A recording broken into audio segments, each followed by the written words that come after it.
So, Sir, you're muted. yeah. So, I mean, okay.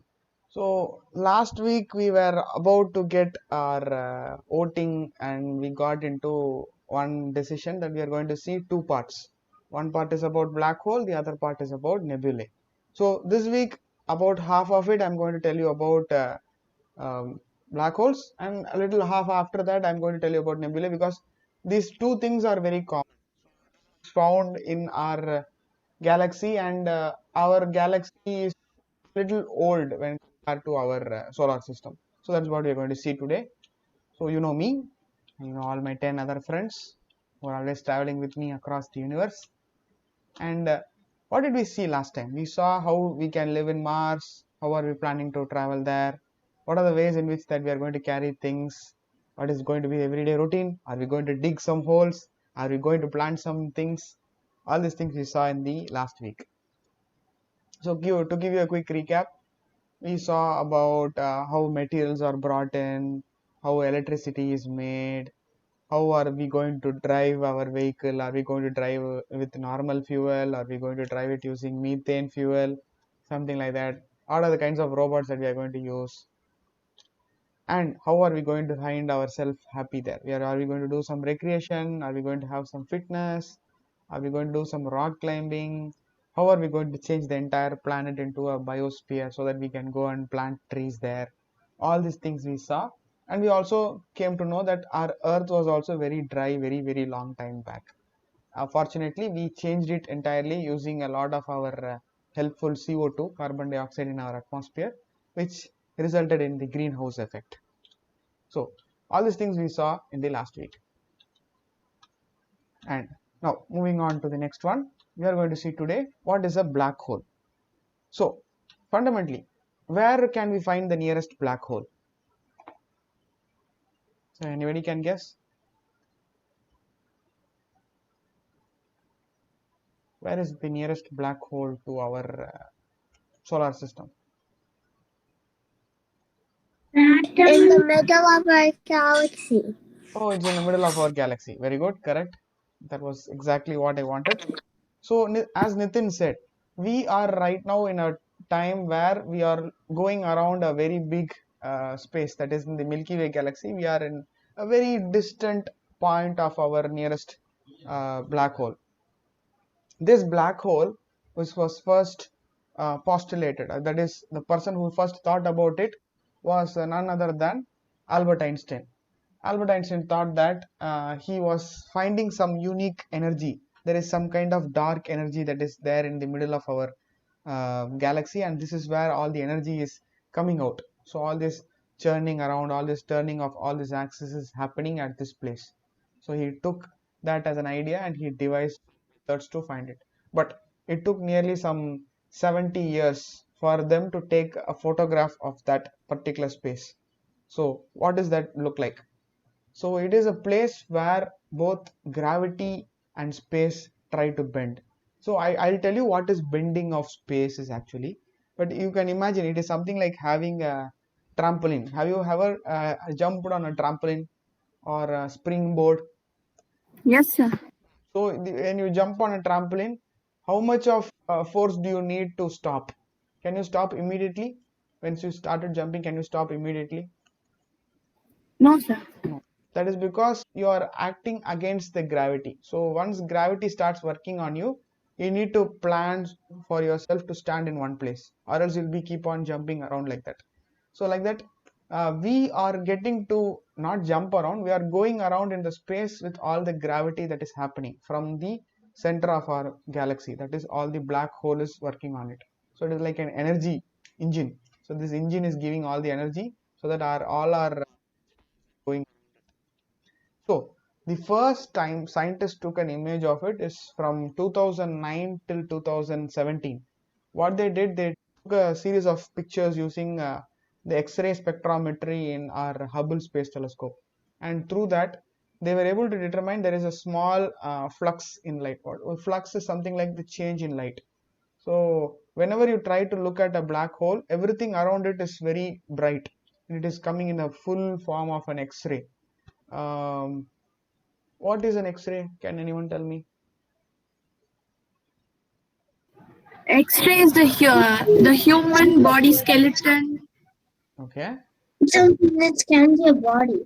that scans our body. Okay, almost right. But what about UV, ultraviolet? UV light. Yeah, UV light are, The ultraviolet rays of the sun. yeah, even sun also gives X-rays. Sun also gives X-rays. It also gives ultraviolet rays. That Only thing, ultraviolet shows the X-ray. no, almost right. But to give you in detail, I will tell you more about what is light and what is spectrum. Okay, you can understand it more when I tell about spectrum. But there is two difference. There is one is ultraviolet and the other end is infrared. So I'm going to tell you about infrared, ultraviolet in a little while. But before that, X-rays are on the farthest side. It is very close to the red side. So the energy from a black hole is coming in the form of a red colored shift. That is, it is going little away from us. I'll tell you what it is. So this is how, if you imagine what a black hole looks like, this is how an artistic way of painting it. So there is a huge dark red space there, and that has a huge jet, that is a relativistic jet, that is pushing out all the light from inside the center of the hole, black hole. Why is it so? So it is because there is a place called singularity, when there is even the light cannot escape. So when you take up a torch and if you try to hit on the top of your black hole, even that light gets absorbed into it. It is so massive that even gravity cannot escape, light cannot escape, nothing can escape from a black hole. It is sucking everything into it, and it is making into a very flat kind of disk at one place, and inside it there is a place called Event Horizon. Okay, I'll tell you what it is. So it is very massive. So it is very, very, very heavy also. So in Earth, if I am, say, I am around 68 kilograms, that is around 150 pounds. And if I go to Moon, I'll be little less weight. If I go to Jupiter, I'm a little heavy. Sun surface, I'll be much, much heavy, about 1,000 times heavier. But what if I go to the black hole and I try to stand on the surface of the accretion disk? How much will I be? Second, it will be less. No, so massive. It will be like massive, massive, massive. It is like 20 trillion pounds or something like 9 trillion kilograms. So So that only we are sinking in black hole. that is also the reason why we are sinking in the black hole. So this is the reason, as 1 pound is equal to 0.45 kilograms. So this is the reason where all the things that you see in a normal spherical body, like planets, moons, sun, everything also follows to the black hole. But to compare it to something like a very small planet, it is much, much difficult. So what we do, we will take an example of all these 4 points, that is, what is an escape velocity, what is event horizon, what is black hole parameters, and what is like falling into a black hole. We'll try to compare it to a human. So we'll take a human and we'll push it there. Yes, what is your question, Lakshya? Can the black hole even gobble up some Earths or planets? Yes, it can. It can. I'm going to show you some kind of videos in the middle so that you can see whether it is gobbling up something. I'll show you. So what is an escape velocity? Escape velocity is that velocity in which you can try to get your own speed and move out of the planet. So if I take, if say take for example, this is the North Pole of our world, and if I take a big canyon and if I put a bomb in it, boof, it goes all the way. If it is very slow, it will fall directly back into the planet. If it is a little fast, it can go all the way and maybe it can land in India. If it is very, very little faster, it can go all the way around the planet and it will come back and hit the same place again. But if I give a certain speed, that is 11.2 kilometers per second, if I give that speed, it can try to escape it and it can go out of the planet. That is called escape velocity. Even if you try to escape out of a black hole, you need to be very, very, very fast. So how fast we are going to see now. So this is how, like, a way in which they try to picture it. So there are a lot of things here. There is singularity, event horizon, photosphere. I'm going to tell you one by one. What is this? So first, the escape velocity that you see for a small object like our moon, like our sun, like our earth is very meager. So if I try to throw something in the moon, it will go higher than what we usually see in earth. Say if I go to some place in earth, it is okay, nominal, that you can always see. But if you go to the surface of the sun and if you try to throw something, it will not go very high, it will fall back again. So like that, if you try to stand on top of a black hole and throw something, it will not even go up. Even the light that is coming out from your space, it will all get sucked into the black hole. It is so heavy, so massive, and even light cannot escape from it. So even gravity on the surface of a black hole will bend it. So scientists use this method to make sure that they are looking actually at a star or a black hole. How is that so? Because when you look at a black hole, it is actually sucking everything in. So there is something like a funnel. If you pour something into the funnel, it will filter it and it will pour it into a small place. Like that, it is very close, very dense. It's like putting a vada inside a hole in it. So you take a vada, put a hole, look into the hole. It is like that. So it is so dense in the middle. So like that, it is going very deep, and this disk is in the very fast spinning at a very high rate. So this spinning creates a kind of a place where no people can able to find any object which is easy to measure. Okay, which is a very small, very minute, very infinitely small thing in our mathematical shapes. Can anyone tell me what are the shapes? Do you know what are the shapes? There are many shapes, sir. Okay, any of the shapes that you know. Square, circle, triangle, rectangle, trapezium, rhombus, cube, cuboid, Okay, in all this Hexagon, pentagon, hexagon, sphere, pentagon, a lots of octagon, septagon, all these shapes, hexagon. which is the most heptagon, easiest shape to draw? Which is the very easiest mark? triangle. Circle. Okay, circle. Which because if I does anyone like Max teacher? Max teacher, Max. I like So if you don't like Max teacher will put you a shape that is in your answer paper. What is that shape? oval. It's an oval, or it's called a circle. Circle. So circle is the very small finite shape, and even in the point of a black hole, the hole is circular, and the smallest place it can occupy is a singular space, which is a very small dot. That is where this point singularity came. And once you try to stand on the surface, you cannot stand. But hypothetically, if I am like a super alien, if I try to stand on something, yes. What is your question? Could black holes join together? Yes, they can. If they are very close, even our center of the galaxy, there are 7 black holes, and once in a while, one or two black holes collide with each other, and they'll try to compensate their gravity. That has occurred some 200 million years ago, because they have tried to find their trajectory. Trajectory is a little complicated term. Okay, it is like throwing something into the water and trying to find whether the thrown something object is from your hand or it's from someone else's hand. It is something like that.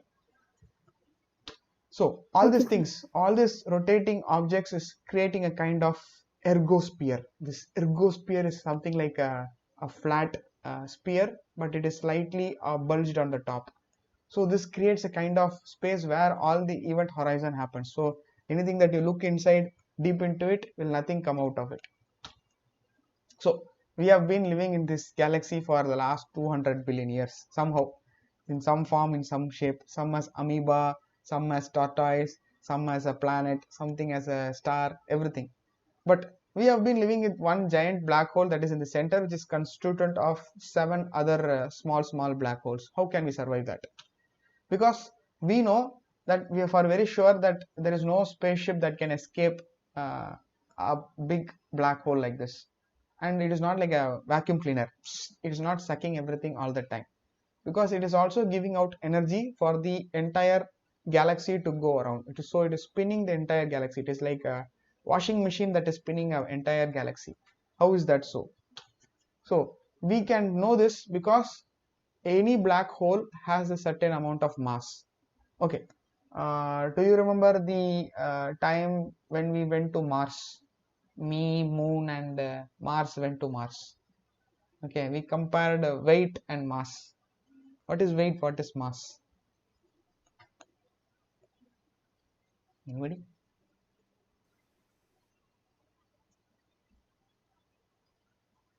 Mass is the size.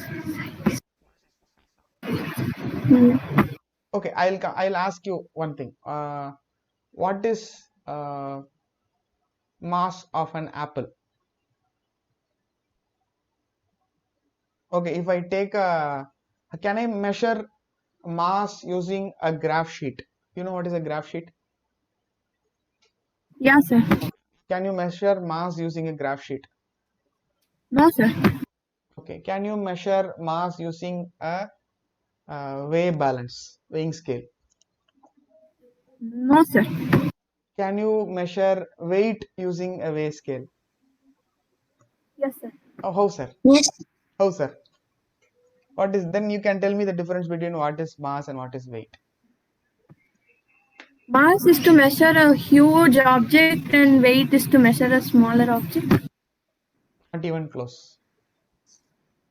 Okay, if you go to a grocery store or if you try to buy something, they will give you a small weighing scale. They'll put it on top of it and they'll put it on another basket. They'll put all the vegetables and they say, okay, katrika is 5 kilograms, takali is 20 kilograms, like that. What is that? What is that they are giving right there? Is it mass or is it weight? Weight. Wait. Uh-uh. Mass. That is mass. That is a space occupied by an object. It is a 10 kilogram rock or a 5 kilogram rock which is measured unitly by um, a metal, that is an iron metal or a stone or something like that. So this is the space occupied by it, by the equal amount of proportion that is this. But if I stand on a weighing scale and if I try to go up and down, it is the speed of the needle will try to fluctuate. It is go up down up down up down up down like that. So that is actually weight. So the weight of my body acted upon by the gravity that is there. So mass doesn't require gravity. Mass needs a comparison of an object A with an object B. But for weight you need gravity. For in when in earth I have more weight. When I go to moon I have less weight. Okay. Mass is the proportion, sir. Mass is a proportion, weight is gravity based.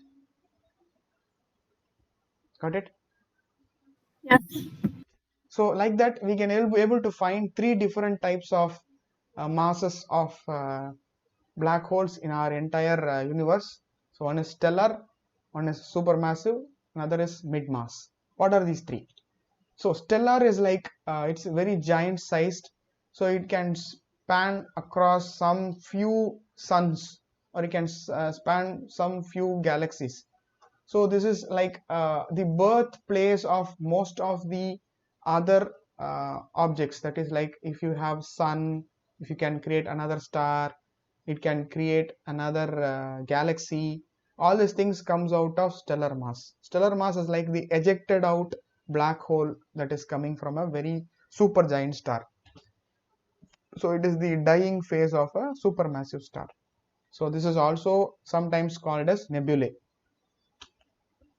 Supermassive is something extremely big, that is it is in light years away. So one is at one point, another is another point.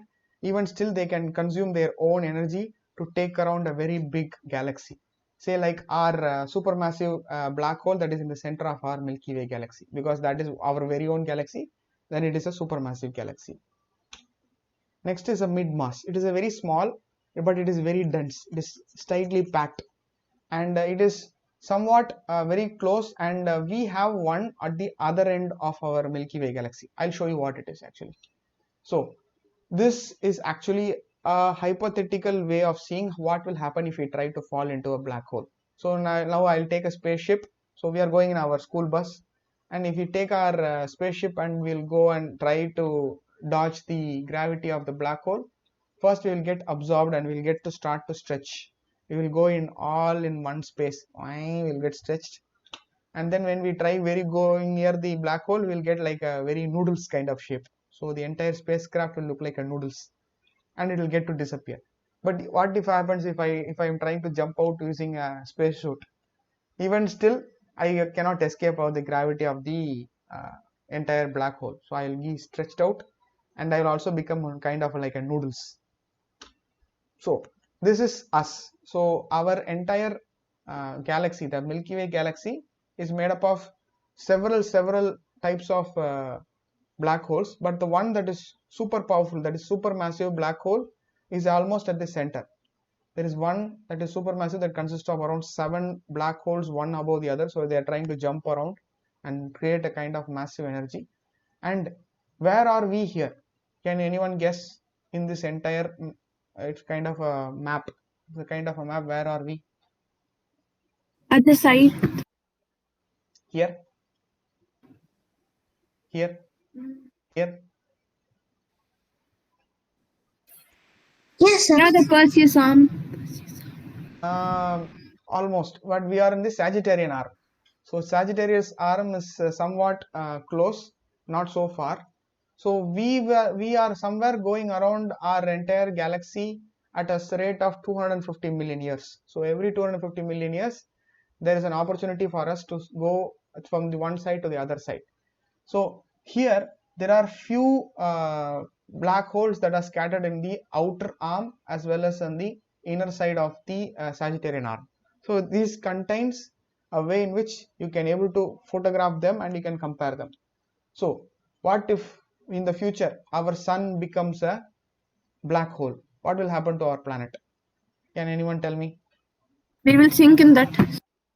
Obviously we will sink into that, but what is the maximum that can go bad? So which all planets can be get synced into it? Mars. Mars will go. Very good. All the 4 inner planets. Very good. All the four inner planets will go. Sometimes if we get to be very supermassive, if the sun didn't go very quietly, it can also go into the orbit of Jupiter and it can also absorb Jupiter. Possible, quite possible. So we are almost in the place of finding where is this black hole coming from. So how do we know it? So where does this black hole come in? So we have to take some kind of photographs. We have to find some kind of energy field, and we have to find all these things in our space and our galaxy. So what they do, they try to take pictures. They try to compare photographs from multiple times. Say they take photographs year after year after year, because it is very far away. Very small change can also result in a very big change. So like this, for about 10 years, scientists were trying to take photographs of all the space in our galaxy, and when they pointed it on the center of the galaxy, all the stars that were very close to the center of our galaxy were going around in a very weird shape. So they were coming in, falling down into the center, then whoosh, they went out, whoosh, they went the other side, whoosh, they went the other side. So they started to notice that something is happening weirdly in the middle of our galaxy. So that's how they concluded that it has to be a black hole. This is the first way they found it. Second one, they tried to find whether there is any other hot material that is coming out from it. So when they try to take photographs of it over a period of time, say like there will be a twinkling of the star, they can know that from a very bright spot to a very dark spot, they can know this. Why? Because the stellar ejection that is coming out from a black hole is be very massive. It goes from even light years to light years. So over a period of a month, 1 month into this photograph, they can see that this gas is going in both directions. So it goes up and it also goes down. This is called accretional disk. This disk, which is when you take a photograph, it is very flat, but above and below that you can see the head and the tail of the black hole's light. That is the accretion disk's light. So all these things, when you take comparatively, they will conclude that it has to be a black hole. They are also take some photographic reference whether there is any other light that is coming from it. I told you before, which is the most dangerous thing that you can see in our sun? Is it ultraviolet or infrared?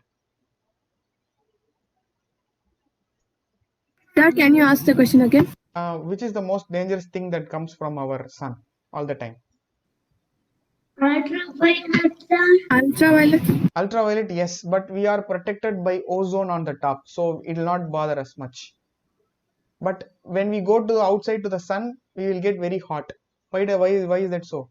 Because there is 0.01% of some kind of light that is escaping through our ozone and our atmosphere and hitting us, so that we get hot in the sun, so we will get to sweat.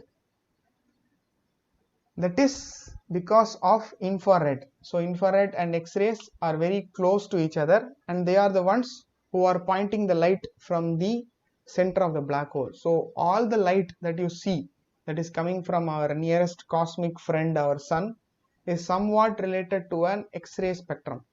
I'll show you how.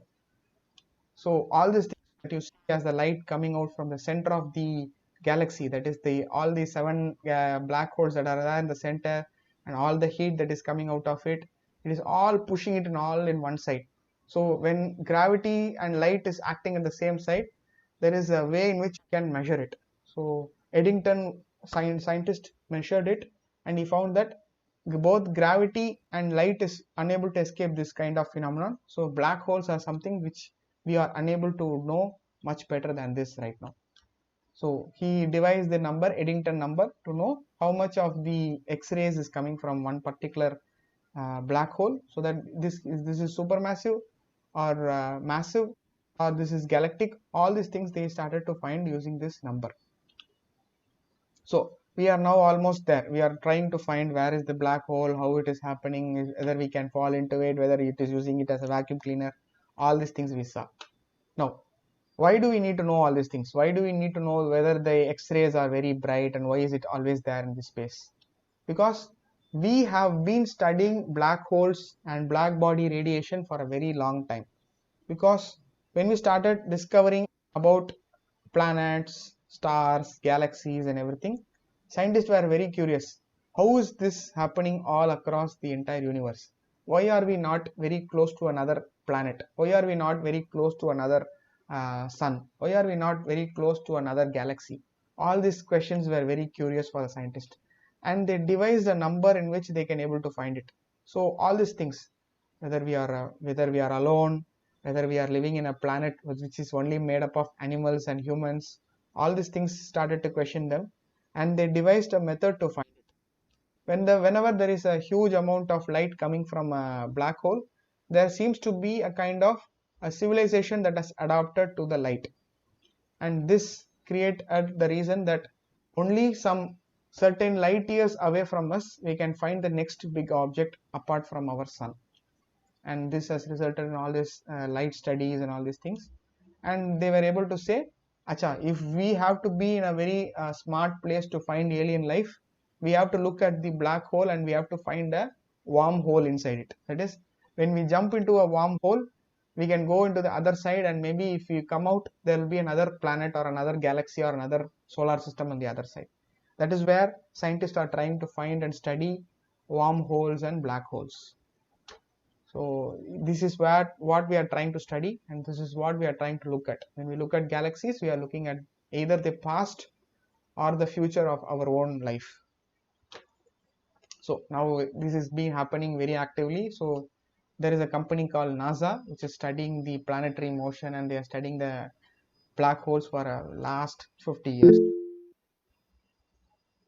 There might be many wormholes, but we are not very sure. There is no scientific evidence to prove that wormholes do exist in our present solar system, but mathematically it is possible. Go from one place to another, there is a possibility that there can be a mathematical reason for you to create wormholes. So this is it for today. So next week we are going to see about nebulae, that is the place where stars are born. So you can ask me any questions. Wormholes may be there, but it is not like science fiction. So scientists are still trying to find many wormholes. If they find one in solar system, you, me, and everyone can jump into that wormhole and go and meet our Abhi too, Nitin too, Samyukta too, and all these things we can meet. They are the second version of ourselves. We can meet the parallel universe.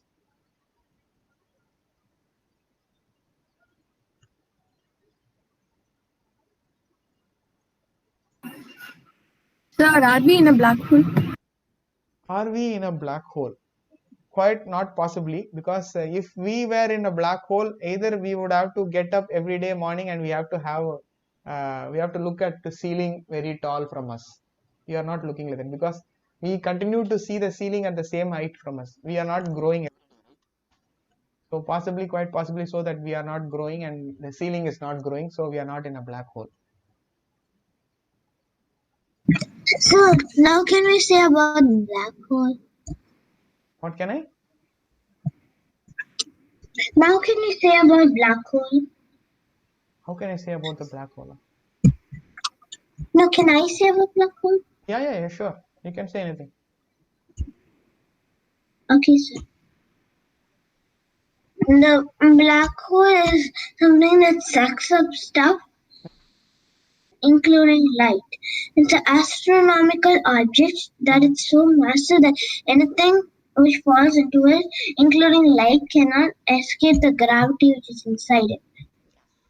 It's a region of space having a gravitational field so intense that no matter radiation can go out or escape. The radiation that I showed you is X-ray. Even X-ray is the only thing that comes out from the accretion disk. So even normal light, the visible light, all the ultraviolet light, everything else gets sucked in. Only X-rays try to come out. So even scientists don't know why is that. They don't know the reason why it is happening. Sir, last class you told us to say about black hole, right, sir? This is about black hole. Entire class is about black hole. No, sir, you asked us to say about black hole. Yeah, you can. If you have no more facts, you can tell me about black hole. Well, Samyukta, you have any question? Yes, sir. If we go inside a black hole, why is it everything becoming flat? Because see, um, you have a bubble gum. You try to squeeze it very smaller and smaller, and if you try to stretch it, what is the shape that you get first? What is the first shape that you get if you try to First, squeeze it? it'll be like a spear. Okay. Then if you try to stretch it, It'll become like a line segment. it's a advanced term to say it will become like a cylinder. It will become a cylinder. Okay. So one side of the bubble gum I am trying to pull in. Okay. I'm trying to pull into the black hole. The other side is still outside. Whatever force I try to resist, whatever force I resisting on the outside, it will still keep to hold. So once I let go, it will become like a very long noodles. So that is the way in which gravity operates. It's Yeah. because of the gravity in black holes, sir. So it is having supermassive black hole gravity. That is the reason why. Okay. When you try to have you done swimming? Okay. Who can swim? Okay. Can you swim? Okay. Have you tried swimming on the surface or have you tried swimming on the deep? Both. Both. Okay. How do you swim on the bottom? Can you swim? Can you do butterfly stroke very commonly with inside, or do you do butterfly on the surface? On the surface. Why? It's a very good answer. Why? Why do you need to do that? Can't you do butterfly in the under the water? You can do all these things now. Because we will keep coming up. See, that is the reason why. Because gravity is trying to push you out. So when you give a force that is against your own body and your own weight, you are trying to be pushed up into the water. So that's why you can't do butterfly stroke in the deep in the water. So you can do only breaststroke. You can do only this. Row, row, row, row, row, row. You can only do that.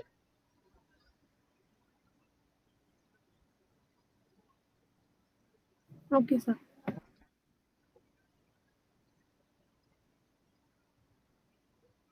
So they are going to take the helicopter for the ride next week. Probably next week or the week after, they are going to test the helicopter in Mars, the Ingenuity helicopter. Then once it starts flying, we are going to see a lot of cool things to do. Because this is the first time another. Which is the nearest black hole, sir? The nearest black hole there is M87. That is the closest one. That is around 3,000 light years. some 1,000 light years away. The one on the other side is M56, I guess. M56 may or may not come close to us in the future. Sir, how much far if we are from black hole will we seeing, sir? Sorry? Sir, if how much distance can the black hole take us in, sir? If we are, if how much distance far we will be, how can? Okay, you are asking in comparison to before it gets sucked into it. Okay. Theoretically, some of the supermassive black holes have the event horizon spanning across at least few planets. Okay, if we compare it from our Earth to our next nearest planet like Mars, it will be that big. So if you are little close to Mars, it will be like you will be turned into noodles. If you are very safe at distance from Earth, you are okay. You will not be very bad, but you will start to get old very fast, because the time at which it is spinning, the rate at which the black hole is spinning, time will go very, very fast. So by the time you park your vehicle very safely at a distance in a black hole, something like 7 or 8 years would have passed. So Samyukta at the age of 14 will look like Samyukta at the age of 20 after 10 minutes. 10 minutes, Samyukta becomes 7 years old. Lakshya becomes 7 years old. Nitin becomes 7-year old. Teja becomes 7-year old. Like that, every 10th minute you will get older. So time is very different. That is called deep time, space time and deep time. It's a very crucial concept for us to do communication. Almost done? All done? Okay. Yes, sir. Thank you, sir. Thank you. See you next week. Bye bye. Bye, sir. Thank you, sir. Bye bye.